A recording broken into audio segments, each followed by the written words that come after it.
Hello बच्चों, स्वागत है आपका एसआरएस लर्निंग चैनल में। मैं आपका लल्लू सर हूं और आज आपको केमिस्ट्री पढ़ाने जा रहा हूं chapter 5 periodic classification of elements का, जो हमारा क्लास 10th का सब्जेक्ट साइंस में आता है। चैप्टर नंबर 5 केमिस्ट्री के पार्ट में आता है।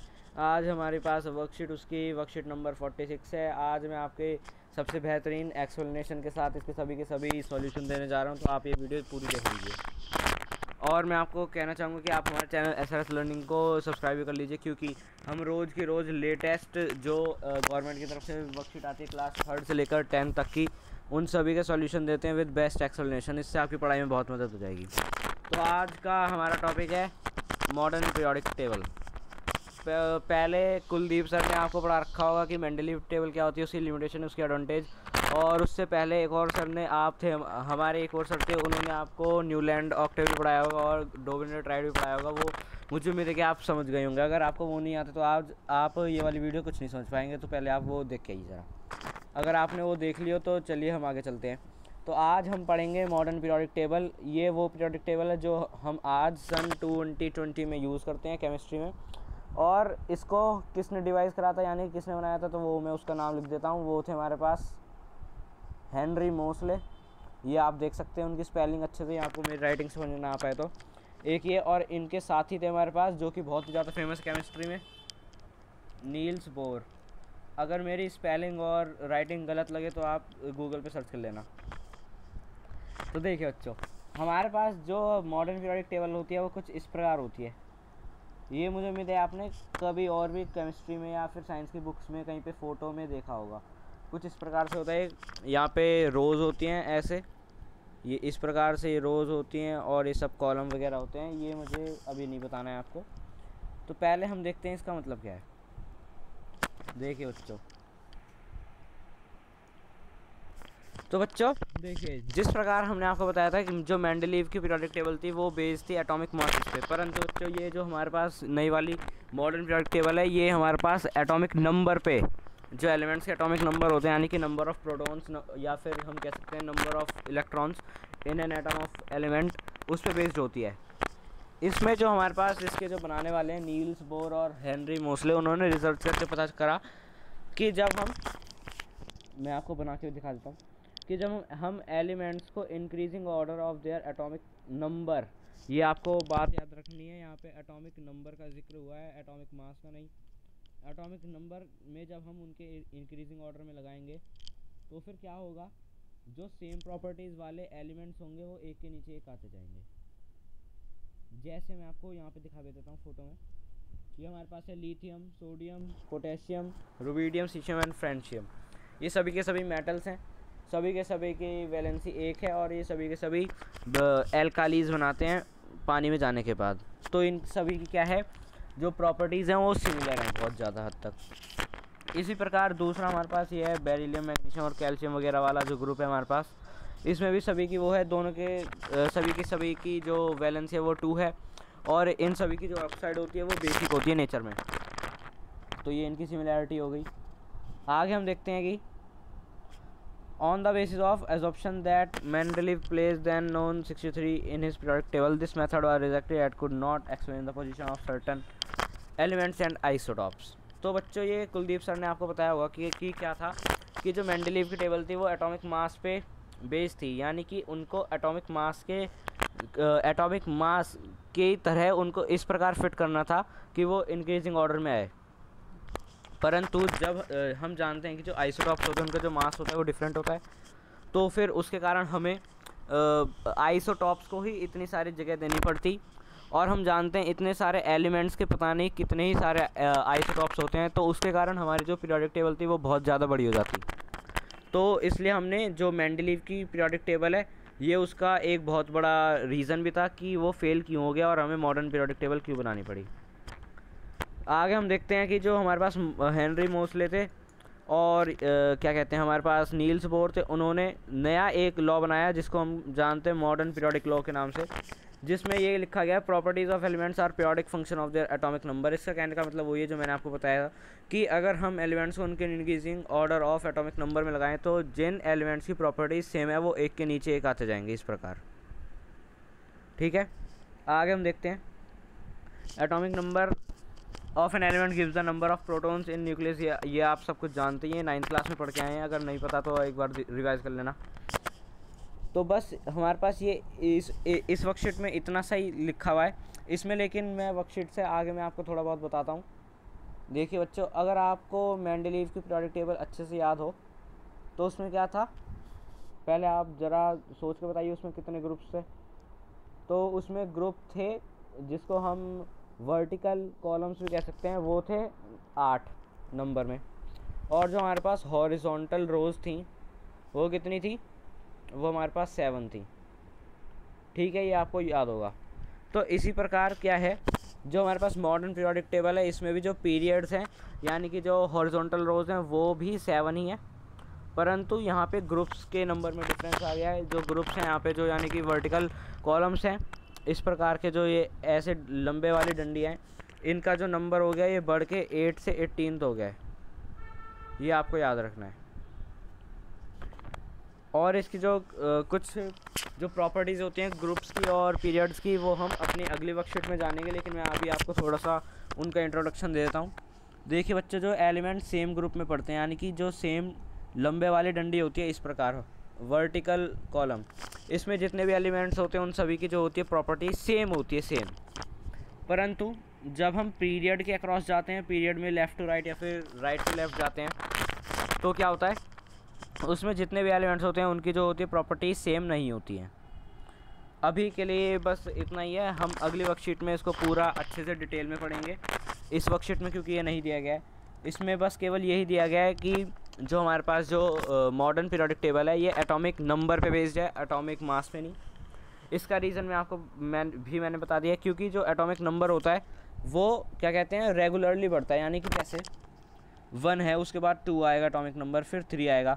परंतु हम देखते हैं जो एटॉमिक मास होता है उसमें क्या होता है कि कभी 23 आता है जैसे सोडियम के केस में, उसके बाद जो मैग्नीशियम है उसका 24 के आसपास कुछ आता है, उसके बाद जो हमारे पास एल्यूमिनियम है उसका बढ़ के सीधा 29 पहुंच जाता है। तो फिर इनमें डिफरेंस बहुत ज़्यादा आ गया, जैसे कि इसमें पूरा 5 का डिफरेंस आ गया है, इसके बीच में पूरा 1.5 कुछ का डिफरेंस आ गया है। तो फिर क्या था कि इससे हमारे पास क्या कहते हैं सभी एलिमेंट्स के बारे में हमें प्रॉपर स्टडी नहीं कर पाते थे। हमें लगता था कि ये इतना ज़्यादा डिफरेंस है तो फिर हो सकता है कि इस डिफरेंस के बीच में भी कुछ नए एलिमेंट्स आएँ, तो उसके कारण हम पूरी अच्छे से जस्टिफाइड स्टडी नहीं कर सकते थे सभी के सभी एलिमेंट्स की। तो बस आज की वीडियो में इतना ही। अब मैं आपको इसके जो क्वेश्चन दे रखे हैं वो बताता हूँ। Who discovered modern periodic table, ये मैंने आपको बता दिया है, Henry Mosle plus Niels Bohr, दोनों ने मिलकर काम करा था। Second question, right modern periodic law, ये मैंने आपको बता दिया, अगर आपने ना सुना हो तो आप यहाँ से भी नोट डाउन कर सकते हैं। ये देखिए, properties of elements are periodic function of their atomic number, और इसका मतलब ये है कि जब हम एटॉमिक नंबर के इंक्रीजिंग ऑर्डर में लगाएं तो जो सेम प्रॉपर्टीज़ होंगी वो एक के नीचे एक आएंगी। Third question, modern periodic table takes care of 3 limitations of Mendeleev's periodic table, what were those. तो बच्चों ये थी बहुत ही ज़्यादा इंपॉर्टेंट क्वेश्चन है, ये जो थर्ड क्वेश्चन है आप इसको गोला कर लीजिए। तो सबसे पहले इसलिए मैं बोल रहा था कि आपको पहले से वो मेंडलीव टेबल और वो सब ऑक्टेव और डोबेनियर ट्राइड वगैरह सब कुछ आना चाहिए, तभी आप ये वाली वीडियो समझ पाएंगे। तो इसमें हमारे पास क्या लिखा है क्वेश्चन में कि जो गलतियां मेंडलीव की टेबल में हुई थी, देखिए बच्चों मेंडलीव की टेबल, ये आप हमारी जो प्लेलिस्ट बनी हुई है हमारे चैनल पे पिछली वीडियो जाके देख लीजिए साइंस की, जिसमें मैंने आपको मेंडलीव टेबल के बारे में बताया। तो उसमें आप जानेंगे कि हमारे कुलदीप सर ने क्या बताया था कि पहली तो ये थी कि जो था उसमें आइसोटॉप्स की जो पोजीशन थी वो ठीक नहीं थी, ये इसका वो भी मैंने आपको बता दिया पहले से ही। दूसरा हमारे पास उसमें क्या था कि वो एटॉमिक मास पे बेस्ड थी, जिसके कारण वो रेगुलरली नहीं इंक्रीज़ या डिक्रीज़ होता, जिसके कारण उसकी प्रॉपर्टी सेम नहीं है। एटॉमिक मास, इसको हम ए से डिनोट करते हैं। तीसरा हमारे पास क्या है कि उसमें एनोमली प्लेयर थे, यानी कि अपने रूल को खुद ही फॉलो नहीं करता था वो मेंडलीव चाचा हमारे। उसमें क्या था, उन्होंने कहा था एटॉमिक जो मास है वो इंक्रीजिंग ऑर्डर में होना चाहिए, परंतु उन्होंने अपने एक जो ग्रुप है 8th ग्रुप है उनका, उसमें क्या करा कि जो हमारे पास ये है कोबाल्ट और ये निकल है, इनको गलत ऑर्डर में लगा दिया। हमारे पास क्या होता है जो कोबाल्ट का, मैं आप पहले स्क्रीन साफ कर दूं, जो हमारे पास कोबाल्ट का जो एटॉमिक वो होता है एटॉमिक मास, वो होता है हमारे पास 59.9 के आसपास का कुछ, 59.9 यू यानी कि यूनिफाइड मास। लेकिन जो हमारे पास निकल होता है उसका जो एटॉमिक मास है वो है 59.8 या फिर 7 कह लीजिए, यानी केवल 0.2 या 0.1 का डिफरेंस है, परंतु डिफरेंस है। तो इन्होंने हमारे पास क्या बात करी थी, मेंडलीव ने कहा था कि एटॉमिक मास इंक्रीजिंग ऑर्डर में होना चाहिए, यानी कि 59.7 या 8 पहले आना चाहिए और उसके बाद 59.9 आना चाहिए। परंतु इन्होंने क्या करा, खुद का ही अपना रूल फॉलो नहीं करा। इन्होंने कोबाल्ट को पहले लिख दिया और निकेल को बाद में रखा, जो कि इन्होंने अपना जो पीरियोडिक लॉ था उसको ही फेल कर दिया, उसके ही अगेंस्ट चले गए, जो कि इनकी एक लिमिटेशन में भी शामिल है। परंतु ये तो 3 थी हमारे पास इसकी लिमिटेशन। तो इसका आंसर क्या होगा कि पहले आपको थोड़ा थोड़ा इसकी जो है लिमिटेशन बतानी होगी और उसका जो है अब मॉडर्न पीरियोडिक टेबल ने उसको कैसे ठीक करा है वो बताना होगा। तो मैं अब आपको बताता हूँ, ये मैं आपको ब्लू कलर से लिख के दिखाता हूँ। देखिए तो पहला हमारे पास था आइसोटॉप की पोजीशन। देखिए बच्चों, अब जो हमारे पास मॉडर्न पीरियोडिक टेबल है ये हमारे पास जेड पे बेस है, यानी कि एटॉमिक नंबर पे बेस्ड है। तो ये क्या होता है, किसी भी एलिमेंट का जो एटॉमिक नंबर है वो हमेशा और हमेशा सेम ही रहेगा, और किन्हीं भी दो एलिमेंट्स का एटॉमिक नंबर कभी भी सेम नहीं हो सकता है। इससे हमें क्या पता चलता है कि जो हमारे पास आइसोटॉप्स हैं उनका भले ही जो है मास नंबर डिफरेंट हो, परंतु उसका जो एटॉमिक नंबर होता है वो हमेशा सेम होता है। इसलिए हम सभी के सभी आइसोटॉप्स को एक ही खाने में, एक ही बॉक्स में फिट कर सकते हैं। जैसे मैं आपको एग्जांपल देके भी दिखाता हूँ अगर आपको समझ में ना आ पाया हो तो। देखिए बच्चों, ये हमारे पास एक डिब्बा है पीरियोडिक टेबल का, जिसमें हमें कार्बन का जो है फिट करना है। देखिए बच्चों, हम जानते हैं कि कार्बन के 3 आइसोटॉप होते हैं, उनमें से 2 जो हमारे पास मेन है C12 और C14। तो अब क्या है कि इनका मास नंबर तो डिफरेंट है, परंतु जो इनका जो वो है एटॉमिक नंबर वो सेम है। और हम जानते हैं कि हमारे जो मॉडर्न पीरियोडिक टेबल है वो एटॉमिक नंबर पे बेस्ड है। इसलिए हम क्या कर सकते हैं, इसको C12 को भी और इस C14 को भी एक ही बॉक्स के अंदर लिख सकते हैं। इससे क्या होगा, जो हमारे पास जो हमारी पीरियोडिक टेबल है वो बिना ही बात ही एक्सपेंड नहीं होगी, और हम सभी के सभी आइसोटॉप्स की जो है स्टडी वो एक जगह पे ही कर सकते हैं। तो ये है इसका पहला आंसर।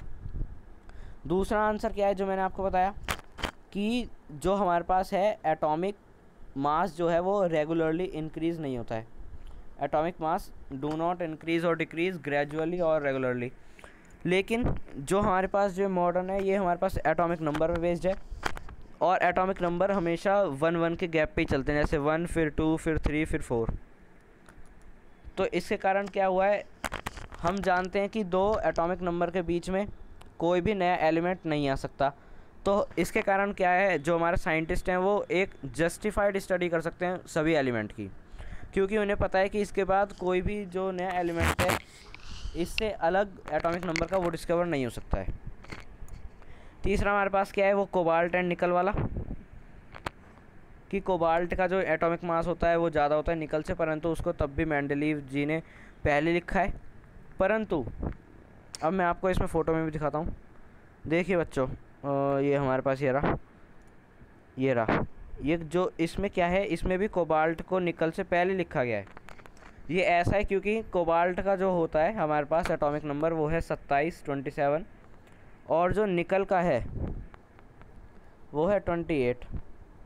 और ये मैंने आपको शुरुआत में बता दिया है कि increasing order of atomic number में अरेंज करना है। इसलिए भले ही जो हमारे पास कोबाल्ट का एटॉमिक मास है वो कम हो निकल से, ज़्यादा हो निकल से, परंतु हम उसको निकल से पहले लिख सकते हैं।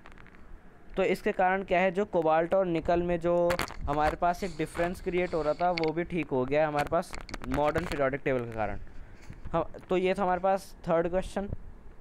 ये बहुत ही ज़्यादा इंपॉर्टेंट क्वेश्चन था, इसको आप गोला करके रख लीजिए।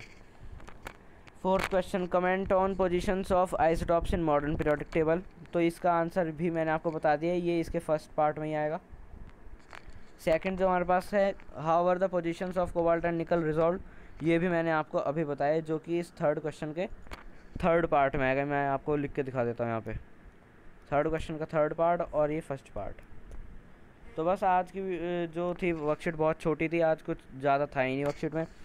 तो बस मैं आपको ये कहना चाहूँगा कि आप अपनी पढ़ाई में ध्यान लगाए रखें और हमारे चैनल SRS लर्निंग को सब्सक्राइब कर लीजिए। धन्यवाद।